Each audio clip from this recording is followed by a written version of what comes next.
मित्रांनो नमस्कार.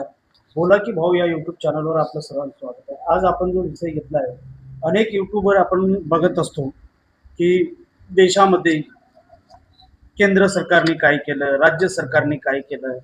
ज्यांनी ज्यांनी सवाल उचलतात, मला त्यांना एकच म्हणायचं आहे, कृषी क्षेत्रामध्ये काय काय केलं. पंतप्रधान नरेंद्र मोदी, देवेंद्र फडणवीस साहेब यांनी काय केलं, त्यांच्यासाठी मी सांगतो.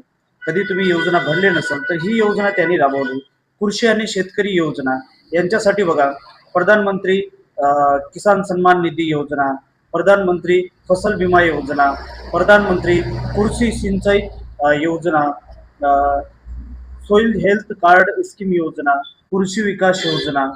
त्यानंतर बघा, नॅशनल ॲग्रिकल्चर मार्केट म्हणजे ई नाम योजना. त्यानंतर बघा, किसान क्रेडिट कार्ड स्कीम ही योजना. त्यानंतर बघा, राष्ट्रीय गोकुळ मिशन योजना.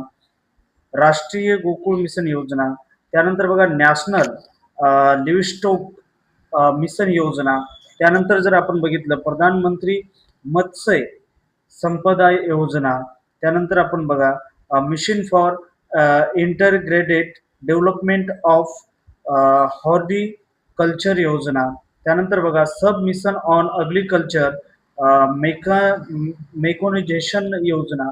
अशा अनेक योजना कृषी क्षेत्रामध्ये केंद्र सरकारने, नरेंद्र मोदी साहेबांनी आणि राज्याचे मुख्यमंत्री यांनी राबवली.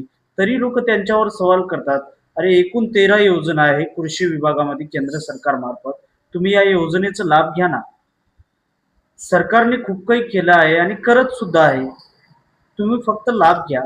तुमच्याकडे जर शेतीचा सातबारा असेल तर तुम्ही लाभ घेऊ शकता. सरकारला सवाल करता, मग त्यापेक्षा तुम्ही लाभ घ्या. शेतकऱ्यांसाठी एवढी योजना आहे, सरकार देतच आहे ना, फक्त लाभ घेता आलं पाहिजे.